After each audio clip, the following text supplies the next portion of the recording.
guru saya, Ustadz Mangesti Waluyo, yang saya hormati, yang dimuliakan Allah seluruh jamaah yang hadir. Bersyukur pada Allah kita diberikan keringanan hati, waktu untuk bersama. Auzubillahiminasyaitonirrajim. Bismillahirrahmanirrahim. Innal ladzina amanu wa 'amilus sholihat kanat lahum jannatul firdausi nuzula khalidina fiha la yabghuna anha hiwala. Kulau kanal bahru midada li kalimati rabbi lana fil bahru qabla an tanfada kalimatu rabbi walau ji'na bi muslimin. Sesungguhnya orang-orang yang beriman dan beramal saleh itu kanat lahum, pasti bagi mereka itu masuk surga. Surga Firdaus. La yabghuna anha hiwala, dan mereka tidak akan keluar. Sudah PW, kalau orang anak muda udah PW, udah enak posisinya. Karena nggak ada lagi yang lebih nikmat kecuali surga Allah SWT. Kita bangun pagi, kita wudhu, kita sholat, kita ke masjid, kita beramal soleh, kita membuktikan iman kita kepada Allah SWT. Kita sedekah, kita menyiapkan acara kegiatan ini, Pak Mangesti persiapkan, teman-teman bergabung bersama, juga narasumber menyiapkan materinya. Itu adalah amal soleh yang dicatat Allah sebagai kebaikan, sebagai pemberat timbangan kita nanti insya Allah di akhirat. Bahkan kalau kita tersenyum, silaturahmi, itu juga sudah masuk amal soleh. Jadi sederhana aja, kita orang Islam ini, kalau kita beriman, beramal soleh, pasti kita masuk surga insya Allah. Dengan izin Allah SWT. Kita pergi haji, kita umrah, juga amal soleh. Jadi sangat luas. Apapun yang kita buat karena Allah, dengan cara Allah, tujuan karena Allah, tentu akan dicatat Allah sebagai amal soleh. Sebagai password untuk masuk ke dalam surga Allah. Demikian pengantar dari saya bukan yang paling berilmu di sini, saya bukan yang paling pandai, saya orang sederhana saja. Saya dapat tugas dari Ustadz Mangesti untuk menggantikan penceramah yang berhalangan hadir pada hari ini. Karena bidang saya tentang tulang dan sendi, jadi saya bicara tentang kesehatan tulang dan sendi. Khususnya topiknya terkait dengan sebentar lagi kita pergi haji insya Allah. Sebagian besar jamaah kita pergi haji. Tadi Ustadz Mangesti bilang sudah 24 Mei ya. 24 Mei. Ya, itu sudah masuk rombongan pertama. Dan luar biasanya tidak ada pembahasan umur ya, kecuali anak-anak 12 tahun. Dan ada juga jamaah yang sampai 105 tahun, Masya Allah. Saya sebagai dokter tidak pernah menghambat. Silakan, karena pergi haji itu adalah rukun Islam. Dan banyak juga jamaah yang bahkan memang sudah siap untuk meninggal di tanah suci. Itu adalah keyakinan, tidak bisa dihalangi. Tugas kita sebagai dokter, bagaimana kita mempersiapkan mereka agar bisa menikmati ibadah itu secara menyenangkan. Takdir Allah tentu kita tidak tahu, kita memberikan pada baik.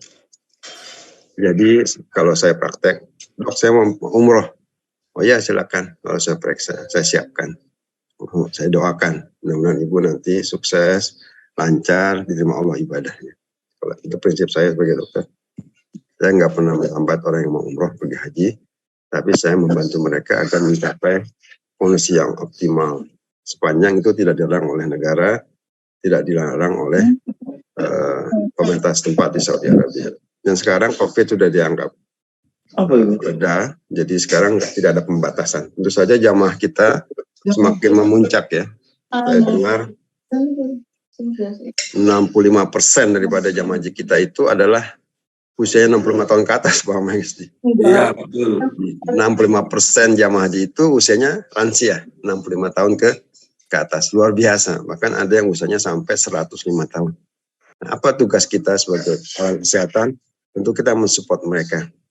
Dan kita tentu patut berterima kasih kalau Badan Pengelola Haji memang memberikan perhatian khusus kepada para jamaah haji lansia. dan mereka membuat program haji ramah lansia. Itu suatu hal yang patut kita apresiasi, karena memang tentu berbeda.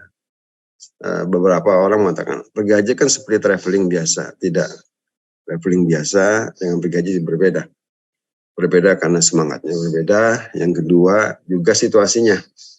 Jadi kondisi yang sangat kolosal, dan itu sangat berbeda dengan psikologis kondisi sehari-hari. Oleh karena itu butuh adaptasi, persiapan rohani, fisik, dan sebagainya. Saya tidak menyoroti yang umum, saya hanya membahas apa yang saya ketahui dalam bidang saya. Demikian, izinkan saya mau share screen, Ustaz.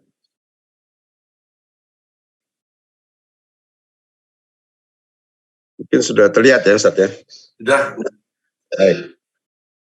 Ya, ini tagline-nya dari semoga Allah berikan pahala yang melimpah pada Ustaz kita Semangesti yang telah bekerja keras menyiapkan acara ini, dan semua kepada jamaah yang memberikan waktunya untuk bersilaturahmi bersama kita. Tentu saya tidak menggurui, saya ingin sharing saja. Nanti mungkin saya juga mendapatkan masukan-masukan dari para jamaah sekalian. Baik. Tentu semua orang pergi haji.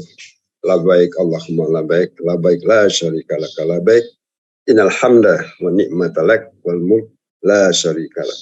Itu sudah kita tanamkan dari hati kita. Aku penuhi panggilanmu ya Allah. Aku datang kepadamu ya Allah. Dalam Al-Quran dikatakan orang akan berjalan dengan jalan kaki, dengan naik kuda tunggangan dan sebagainya. Kenapa? Karena ini pilihan spiritual yang paling besar di dunia. Karena kita menuju kepada Allah, kepada rumahnya Allah, kepada tempat situ kita mendapatkan ajaran Islam, tempat Rasulullah SAW mengembangkan berdakwah. Di sana kita mendapatkan banyak siraman spiritual, semangat dan sebagainya. Jangan lupa haji itu memberikan kontribusi positif buat negara kita. Banyak dengan pertemuan itu kita mendapatkan pembelajaran dari teman-teman itu. Oleh karenanya saya sangat gembira kalau saya praktek ada pasien saya, dok saya mau pergi haji, saya udah lansia. Oh nggak apa-apa, bismillah, nanti kita cek dulu, kita siapkan apa yang bisa kita lakukan. Jadi saya mau sharing saja pengalaman saya sebagai dokter dalam konteks teman-teman jamaah yang mau pergi haji. Ya, biasanya memang butuh waktu. Kita bersyukur, kalau dibanding dulu kan, kalau nggak salah naik kapal laut 3 bulan ya Ustaz Mangesti ya. Iya. Sampai ada kisahnya oleh Buya Hamka ya, dibuatkan novelnya kan. Iya betul. Di bawah lindungan Ka'bah kan gitu. Kemarin kita nonton film Hamka ya, insyaallah. Buya Hamka. Nah, sekarang kita naik pesawat saja sekitar 9 jam bisa langsung ke Madinah insyaallah, dan kita bermikot dan sebagainya ya. Jadi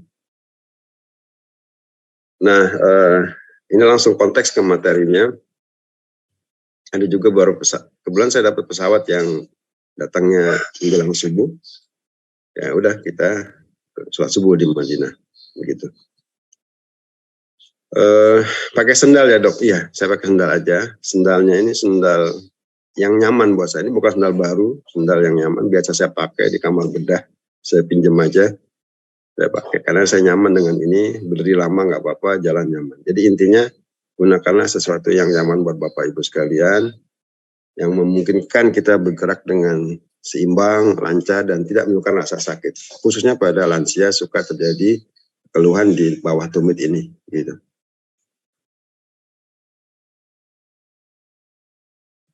Ya, saya sholat subuh di Madinah dan selanjutnya, dan jangan lupa juga bahwa pengelola haji di Tanah Suci sudah sangat memperhatikan khususnya untuk kaum disabilitas dan lansia. Jadi ada tanda-tanda khusus. Nah kita yang nggak lansia jangan ngambil tempatnya lansia ini. Cara masuknya tempatnya dikhususkan. Jadi mereka memang sangat serius untuk menyenangkan, karena haji itu adalah kewajiban ya bagi yang mampu. Jadi semua orang menabung dan sebagainya untuk bisa pergi haji. Dari berbagai macam penjuru, kita silaturahmi dari Rusia dan sebagainya. Bahkan kita dapat teman baru ya dari berbagai negara. Jadi mereka sudah sangat memperhatikan supaya setiap orang yang berbeda-beda karakteristiknya itu bisa menikmati umroh dan haji dan secara menyenangkan.